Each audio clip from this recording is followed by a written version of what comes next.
Christian Amator est chimiste spécialiste de l'électrochimie moléculaire. L'électrochimie, c'est l'interaction entre les électrons et les molécules. Alors, on en parle beaucoup aujourd'hui, des batteries au lithium, les piles à combustible. Nous, ce qui nous intéresse, c'est comment on peut activer et détecter des toutes petites molécules. Philippe Walter est chercheur au Centre de recherche et de restauration des musées de France. On étudie beaucoup de matières picturales, on va travailler sur toute une série d'autres types de substances, comprendre leur composition, comprendre d'où ils viennent, comprendre les technologies qui ont été mises en œuvre, puisque le Centre de recherche et de restauration des musées de France travaille pour tous les musées de France, donc est amené à étudier des objets datant de la préhistoire la plus ancienne jusqu'à un art très contemporain. Et donc on se retrouve avec un grand nombre d'outils.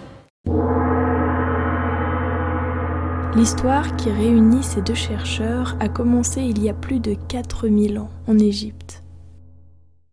Quand on imagine l'Égypte, en dehors des pyramides et d'un pharaon, on pense aussi à des yeux très particuliers. On voit le trait noir autour des yeux et qui était employé depuis l'Égypte très très ancienne. On a des traces avant l'époque de la construction des pyramides. Donc là, en même temps, symboliquement, comme c'est une porteuse d'offrande, ça permet de souligner que toute la population portait ce type de produit de maquillage. Et quand on va regarder, nous, chimistes, ce type de produit, on va regarder les flacons contenant encore ces poudres cosmétiques et qui sont retrouvés durant les fouilles archéologiques dans des tombes. Et à l'intérieur, on a encore, dans pas mal de cas, de la poudre cosmétique qui est conservée.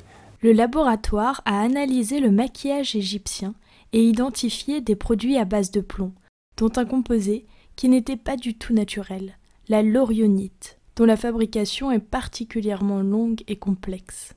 Ce qui est intéressant, c'est qu'il leur fallait un mois, par exemple, pour le faire. Et ce mois est incroyablement long par rapport à une société qui n'était pas capable de prédire, comme aujourd'hui, qu'à la fin du procédé, on arriverait à ce type de réaction. Il est évident que quand il y avait une telle économie qui était mise en place par le système égyptien de l'époque pour produire ce produit, c'est qu'il devait y avoir une fonction réelle. Alors, dans les papyrus, il y avait une fonction qui était indiquée, qui était une fonction curative, préventive, contre, on dirait aujourd'hui, les inflammations. Pour comprendre, les chercheurs se sont plongés dans les textes anciens. Et en regardant des textes religieux, on comprend que ce phare, en même temps, est un produit qui était considéré à certains moments dans certains textes comme des émanations des yeux des dieux, parce qu'ils avaient aussi des vertus thérapeutiques supposées et devaient aider les Égyptiens à se soigner des multiples infections, notamment des yeux, qui peuvent exister en Égypte. Il y a quand même quelque chose de très surprenant par rapport à toutes nos constatations de la toxicité aujourd'hui du plomb et de tous les dangers, notamment par ingestion du plomb, qui crée une maladie qu'on appelle le saturnisme. Et c'est pour cela, finalement, qu'une collaboration a été initiée avec Christian Amator, qui, lui, cherche à évaluer comment une simple cellule se comporte soumise à l'action d'un médicament, d'une substance toxique. Utiliser l'électrochimie moléculaire pour évaluer les effets du phare sur les cellules, voilà l'innovation. On a les cellules qui sont au fond d'une boîte pétrie, on les stimule avec des produits chimiques et la cellule répond en envoyant une bouffée de stress oxydatif. Nous, on essaie de trouver une cellule qui est toute seule, on envoie la stimulation et on détecte les molécules que cette cellule seulement libère sur l'électrode. Alors, professeur, qu'est-ce que ça dit sur le phare égyptien? Donc en fait, ils avaient découvert un composé qui effectivement stimule le stress oxydatif, les propriétés antibactéricides, mais sans trop abîmer la surface de l'œil. Le plomb de la laurionite est diffusé en très faible quantité. Le colontutéphare n'est donc pas si dangereux, à condition de ne pas l'avaler. C'est pourquoi les flacons et les bâtons à phare sont conçus pour empêcher le contact avec les doigts. Le phare devait avoir une vertu assez importante pour en imposer, on va dire, en imposer aux autres.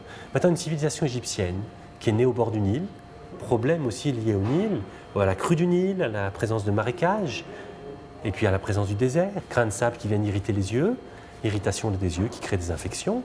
Donc vous avez après des marécages, vous avez tout ce qu'il faut finalement pour avoir un grand nombre de problèmes des yeux. Donc si la société égyptienne n'avait pas su trouver des médicaments et des bons moyens finalement de passer au-dessus de tout cela, on peut se dire que ça aurait été certainement un gros problème et que la présence de ce type de substance doit avoir peut-être un impact important par rapport à cette histoire de l'Égypte ancienne. Peut-être que c'était ce qui permettait aux Égyptiens de vivre là et de développer la civilisation qu'on connaît. dans ces conditions où il n'y a aucune autre civilisation qui s'est développée comme ça. Et s'ils sont arrivés à la fabrication de ce type de composés, je pense que c'est beaucoup parce qu'ils ont observé dans la nature des composés peut-être similaires, du même genre, on va dire, du même type, qui pouvaient servir à soigner. Alors ça, ils l'ont découvert de manière empirique, c'est formidable, mais à l'époque, on avait le temps. Mais ce qui est très intéressant, c'est de constater que notre chimie des sels, des acides et des bases, qui a été définie à la fin du XVIIIe siècle, notamment par Berthollet, l'a été suite à l'expédition d'Égypte de Bonaparte. Le but de nos recherches est surtout de comprendre notre histoire, de comprendre nos origines, de se rendre compte de cette inventivité humaine, de ces processus très compliqués finalement issus de la chimie pour le bien-être quotidien des gens. Et c'est ça qui est le plus important, et on ne cherche pas à l'adapter par rapport au quotidien, même si on peut se dire que ces maquillages qui brillaient, qui avaient ces teintes variées, ces textures variées, ressemblent incroyablement à certaines gammes de produits cosmétiques aujourd'hui qu'on peut retrouver très facilement. Et on a même fait l'expérience de les reconstituer et de les comparer à des substances qu'on peut acheter dans les boutiques de produits cosmétiques. Et on se rend compte que ça a absolument les mêmes effets, les mêmes jeux de matière. Donc une inventivité là aussi qui était importante, à une époque où le phare avait toutes ces propriétés-là.